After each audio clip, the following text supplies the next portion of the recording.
Allô tout le monde, ici Nathalie, tarologue. Donc, à cette arrivée du printemps, j'ai pensé vous faire un tarot de coaching pour que le tarot nous donne ses conseils pour bien passer cette période du printemps, pour que les choses aillent bien pour nous. Donc, dans différentes sphères de votre vie. Donc, ce tarot-là est fait de façon générale parce qu'il s'adresse à tous. Alors, s'il y a des questionnements particuliers à cette période du printemps pour vous, il faudra l'adapter, que ce soit à votre vie amoureuse, financière, professionnelle, familiale, etc., etc. Je vais essayer de donner des définitions quand même générales qui visent large, dans le fond, pour essayer de vous aider. Mais ce sera à vous d'adapter vraiment à votre situation, à ce qui vous questionne présentement. Donc, la question que j'ai posée au tarot, c'est tarot, quel conseil me donnes-tu pour que, en cette période de printemps, les choses se passent bien pour moi, se passent selon ce qui est bon pour moi. OK? Donc, on commence avec les premières cartes. Je ne sais pas si vous voyez bien, je vais essayer de les tasser comme ça. On a la justice et l'amoureux. Bien sûr, en tarot de coaching, les cartes sont toujours à l'endroit. Pourquoi? Parce qu'ils ne font pas de prédictions. Ils nous donnent des conseils. Donc, ce ne sont pas des prédictions. Ça ne veut pas dire que tout va arriver comme ça. C'est que si vous appliquez les conseils du tarot, ça va bien se passer pour vous, selon ce qui est bon pour vous. Si vous ne les appliquez pas, eh bien, les choses vont se dérouler comme elles doivent se dérouler si vous ne les appliquez pas. Donc, pour vous faciliter la vie. Les premières cartes, justice et amoureux. Ça, c'est l'attitude, les actions que vous devrez poser au présent. Ici, c'est ma ligne du présent. Donc, la justice et l'amoureux. La justice vous invite à trouver un équilibre dans votre vie, là maintenant. Trouver un équilibre, une routine, une harmonie dans la sphère de votre vie qui vous questionne. De régulariser une situation, soit de la mettre aux normes, soit de l'officialiser, mais de régulariser une situation, toujours en lien pour ramener l'équilibre, l'harmonie et d'établir une certaine routine aussi pour vous. La justice nous invite à débarquer un peu de nos émotions, de ne pas nous laisser guider seulement par nos émotions, mais d'y aller aussi de façon réfléchie et rationnelle. Avec l'amoureux, ça nous dit, compare les options qui s'offrent à toi, vois qu'est-ce qui est offert, les positifs, les négatifs, qu'est-ce que ça t'apporte, pour pouvoir faire un choix qui est éclairé. L'amoureux nous parle aussi qu'on a besoin d'aimer, mais d'être aimé aussi. Et d'être aimé, c'est d'être aimé pas juste parce qu'on apporte aux autres, parce qu'on peut faire pour les autres, c'est d'être aimé pour ce que l'on est aussi. Alors, c'est aussi qu'est-ce que je veux puis qu'est-ce que je veux pas. Quand je vous disais faire des choix. Donc, on se fait une routine, on essaie de retrouver l'équilibre dans notre vie. Et ça demande des actions, hein? C'est des efforts, faire des actions. C'est pas, ah, ben oui, elle a dit, la tarologue, elle a dit qu'il fallait que j'établisse une routine. Parfait. Routine. Non, c'est de faire des actions. Parfois, c'est difficile de dire, OK, qu'est-ce que je vais mettre en place pour établir une routine? Qu'est-ce que je vais mettre en place pour avoir plus d'harmonie dans ma vie? Qu'est-ce qui est difficile? Est-ce que je dois faire des choix, laisser tomber des choses, choisir plus quelque chose? Dans ce que je mets dans mon temps, j'investis du temps sur quoi présentement? Est-ce que ça, c'est vraiment... Pardon. Est-ce que ça, c'est vraiment ce qui est le plus important pour moi? Et vous allez voir que souvent, la réponse, c'est non. Alors, ce qui est important pour moi, ce que j'aime, ce qui me fait vibrer, est-ce que c'est là où j'investis le plus possible de temps? Parce que j'ai toujours des partenaires pour les tirages. Donc, c'est des questionnements à se poser. Comme je vous dis, ça demande... D'habitude, je ferme ma porte. J'ai mon micro personnel. D'habitude, je ferme ma porte. Et là, je me suis dit, bon, je vais laisser y aller, puis tout ça, mais c'est ça, j'ai toujours de la petite visite. Quand je sors mes cartes, les chats sont jamais bien loin. Donc, ça demande un investissement de temps, d'effort, d'analyse et de mettre ça en place. Pas juste de l'analyser, mais de le mettre en place. Alors, voilà pour le présent. Maintenant, de quoi vous entourer? Je vais coller mes cartes que vous les voyez bien. L'empereur et le diable. L'empereur nous dit qu'il faut solidifier les fondations, OK? Pour aller vers ce qui est bon pour nous, il faut solidifier certaines fondations, rendre des choses plus solides. Il faut se mettre en action aussi, ce que je vous disais tantôt. Il faut concrétiser des choses. Hein? Ce n'est pas juste les planifier, dire « OK, je vais faire ça, je vais faire ça ». Non, il faut les concrétiser. Alors, de quoi vous entourer? De quelqu'un, de quelque chose, d'un outil, d'une personne qui va vous aider à faire ça. Ça peut être un conseiller, ça peut être un agenda, ça peut être, je ne sais pas, là, dans quelle sphère de votre vie ça vous parle. C'est parce que j'essaie de faire une vidéo, jeune homme. Je ne sais pas dans quelle sphère de votre vie ça vous parle, mais Bref, d'aller chercher des outils, que ce soit des outils, là, j'inclus aussi les personnes, là, mais les ressources, dans le fond, d'aller chercher des ressources, voilà, qui vous aident à solidifier la fondation, puis à vous mettre en action, à concrétiser des choses, à mettre de l'ordre avec lui.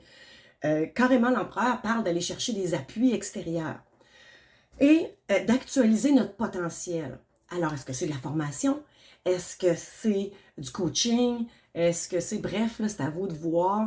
Est-ce que c'est du soutien? Est-ce que ça peut être de l'ordre psychologique, professionnel? Comme je vous dis, là, c'est vraiment, on vise large, là, parce que je ne sais pas, votre questionnement à vous, c'est quoi? Ensuite, ici, avec le diable, c'est la passion.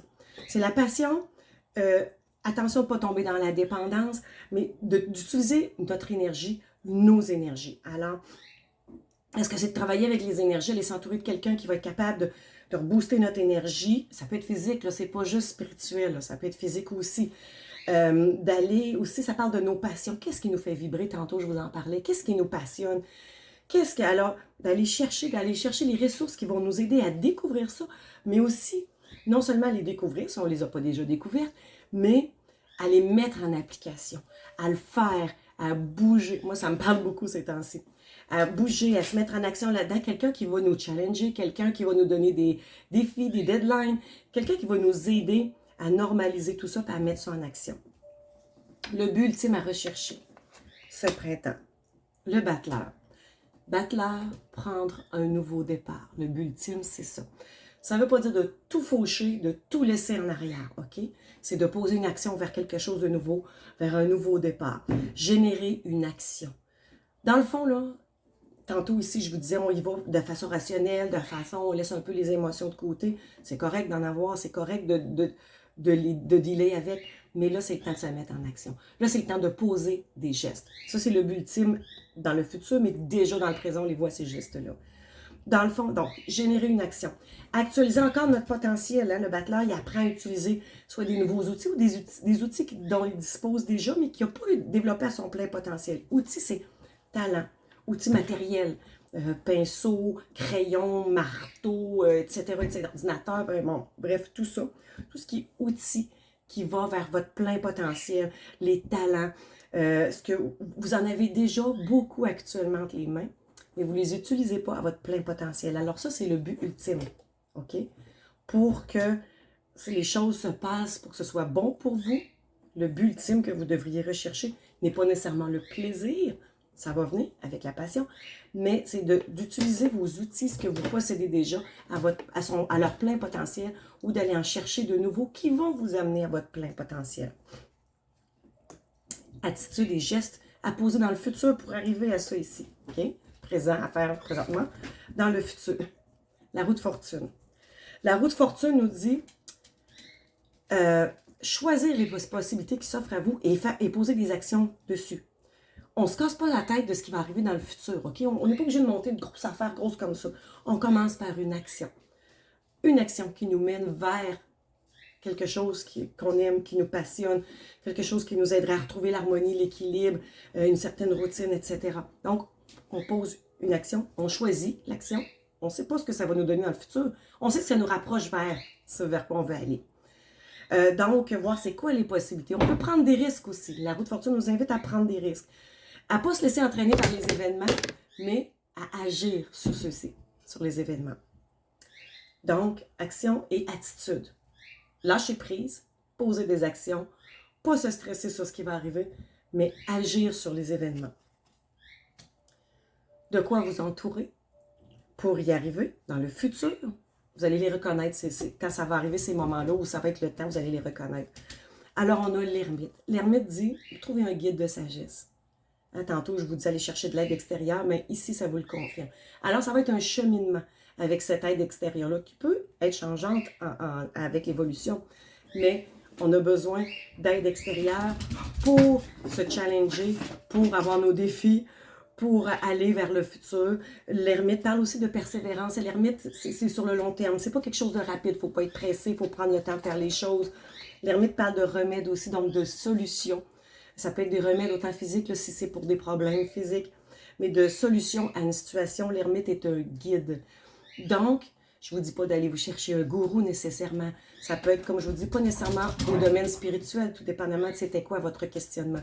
Mais un guide, quelqu'un qui va vous guider, ça peut être plusieurs personnes aussi, mais qui va vous guider dans le cheminement du présent jusqu'au futur pour vous mener à cet aboutissement-là, qui est de prendre un nouveau départ, d'optimiser notre potentiel, de servir de nos outils qu'on a et d'en développer de nouveaux pour se faire une vie qui est bonne pour nous. Alors, j'espère que ça vous a parlé. Si oui, n'hésitez pas à l'écrire. Sinon, écrivez-le aussi, s'il vous plaît. Vous pouvez me donner des détails, voir comment ça vous a parlé, qu'est-ce que vous vous proposez de faire.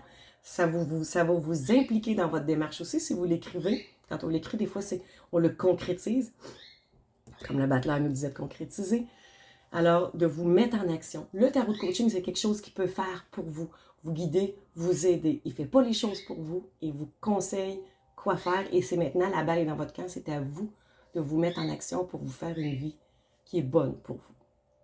Je vous souhaite un superbe printemps et d'être capable de voir les opportunités, de les saisir tout en lâchant prise sur le résultat. À la prochaine!